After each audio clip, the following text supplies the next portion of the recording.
So, good morning, good afternoon, everybody.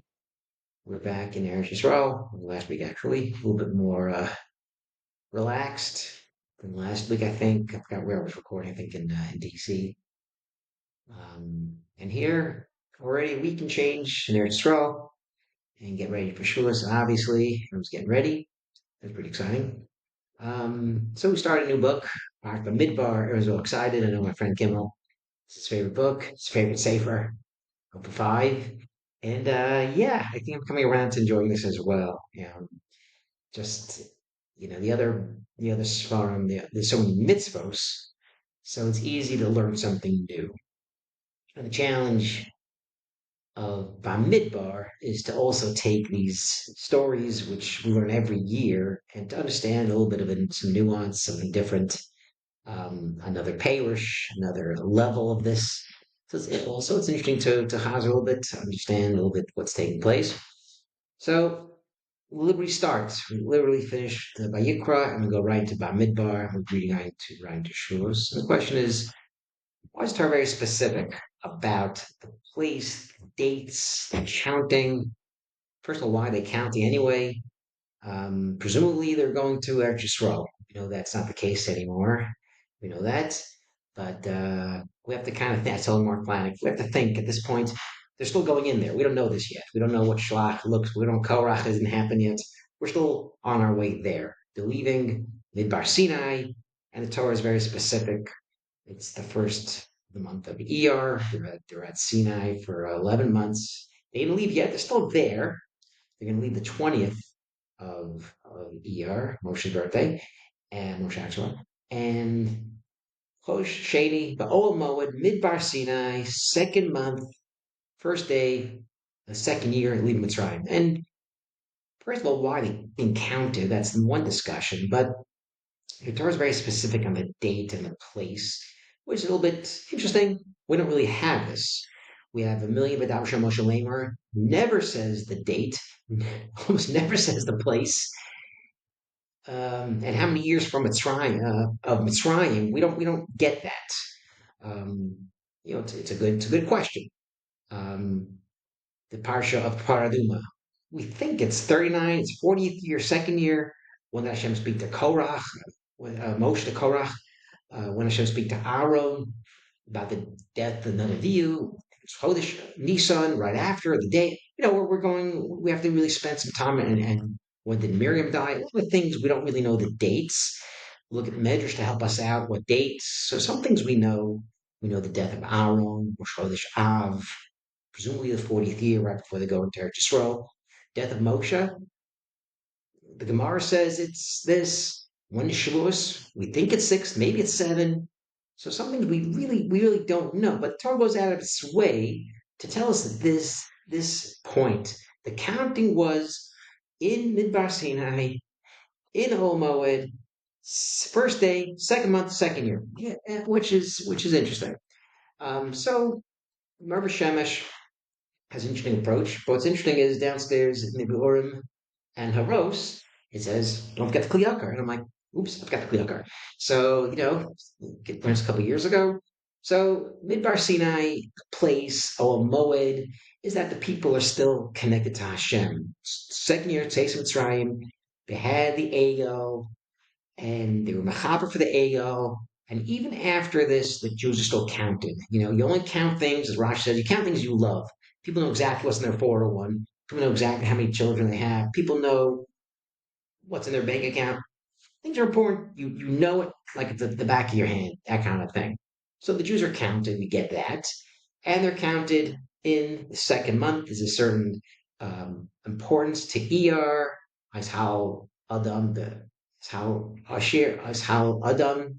Don't praise someone. There's different siruf. The 12 each month has a different connection of Yud K Vav K, and this is a little bit of a month of Musar. We know it's a month of self growth. We know a month of getting ready. So it's a month where the Jewish people are still connected to Hashem. The Jewish people are still being counted. The Jewish people are still important, and therefore this bond is not broken. The people are still second year from Mitzrayim. The same way we left Mitzrayim, even after the Egel, even after um, even after even after the water, playing by the water. Even after some of these pieces, they're still the Yichad, they're still together, they're still the Achdus, and there's still a Kesher with the Kadosh Baruch Hu. And this is why they're counted, and it talks really about the second year, second month. There's still a connection to Mitzrayim, Oel Moed. There's still the sound of Hashem coming from the Oel Moed. So things are Baruch Hashem like they were the year before, which is fantastic. Mark Shemesh has an interesting point. He talks about um, uses this month of this connection of Midbar Sinai is Midbar. We know there's a lot of Torah that talks about that Moshe Torah makes Sinai. Sinai is a desert. Desert is a place that's hefker. Desert's a place that there's nothing going on. That's really the backdrop, really, of Torah and a person, the way they accept the Torah. Beetle is nullification of, don't praise someone because they're great. Don't look at yourself because you're strong or your money. That's really what Hashem gave you. This idea that a person has to view himself like the midbar of is really cutting to the Torah. Really, you can't get the Torah without this important idea. The 7 weeks of getting up to this point, the seven spiros, we kind of worked on this on ourselves in Midos to get to Torah.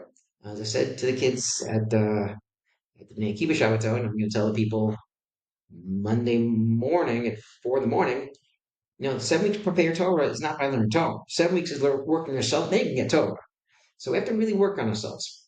And therefore, the idea of midbar, we have that idea.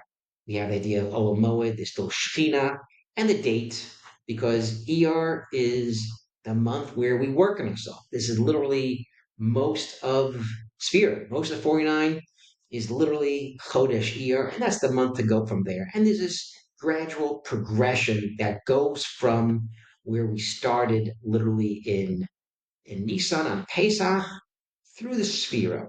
And he mentioned something called Godless and Katniss. Godless and Katniss, which if you're a Hasidic person, you understand this a little better. If you're not, then we'll try to see if we can go through this together. But there's something called Katniss and Godless.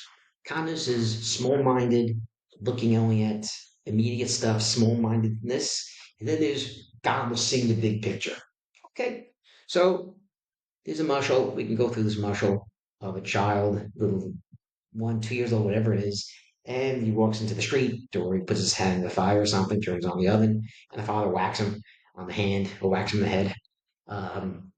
And anytime the kid cries, and anytime the kid does anything remotely bad, he thinks of that stick. Oh my gosh, if I do this again, I'm really I'm gonna hate this, the stick. I'm afraid of the stick. Okay? As a kid gets bigger, he understands it's not really cruelty. My father's not really a horrible person.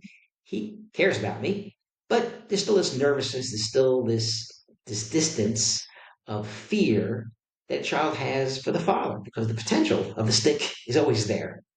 As the child gets bigger, a little older, understands that there's really this love. There's really that, yes, my father uh, doesn't want me to get hit by a car and doesn't want me to burn my hand. And then that idea grows to where there's this real kesher and there's a connection to understand what my father's trying to do. And this love grows from there. So, due to my father being my father and I want to have this great relationship, that's this high level of godless shaming. So, this kindness one, which is afraid of the stick. Then it grows into something called godless one, where you can now understand a little bit more of the picture. And then there's something called calculus two. Then you understand really what the potential is, and then you get to that high level of potential. And what the Orpha Shemesh brings this muscle down is Pesach. Pesach rolls around, and we have Katniss 1, Katniss Aleph 1, small minded. We're looking at all the Makos that took place. And when Moshe wants us to do these things, The Jewish people aren't thinking, this is great, we're going to have a great Pesach. They're thinking, oh my God, if we don't do this, we're really in trouble because Makas Pchos, Choshech, all these things happen in Mitzrayim. We have to do these things or else we're going to really get punished. And then it's Pesach night, the first night of Pesach. The Jews people are in godless. They understand a little bit more what it means to be close to Hashem. Hashem did miracles for them. They have this great experience. They can't leave the house or else they get punished. But they have this idea and this light, this initial spirituality where they understand what Hashem is at some level. And then when they leave Mitzrayim, they kind of go down this level because now they say, we're not there yet. We have a way to go. Yes, we did experience something Pesach night. We did have a great Pesach, and we're leaving Mitzrayim. But all of a sudden, we know there's more to go. We have to still get the Torah. There's still this relationship to appreciate Hashem, ba'ahava and yira, and not just the small mindedness. So therefore, we go down to this level of called Katnu Sheni, where we have to grow, and we have to, and in this level where we realize the potential of being close to Hashem until God Lasheni is when we are self nullify this self nullification. Then we can appreciate how high Hashem is and this awe and reverence and have this avenir together. And this Marva Shemesh is saying what this process from Pesach to Shavuos. That yes, it's we're still second year, but it says Hachodesh Hasheni. It said it's second month. Well, big deal, the second month. Well, no, Chodesh Hasheni. This is the newness, the Gadlus Hasheni, which now took place literally at Sinai, Midbar Sinai, and the Jews are looking back. When Afraid, I said, "Oh my gosh, Pesach night. We thought that was the high point. No, no, no. That's nothing. Yes, that's the starting point of godless, but through the 49 days of getting to this high level of Har Sinai and Torah, that's the place where we want to get to and stay at. Unfortunately, it doesn't stay there.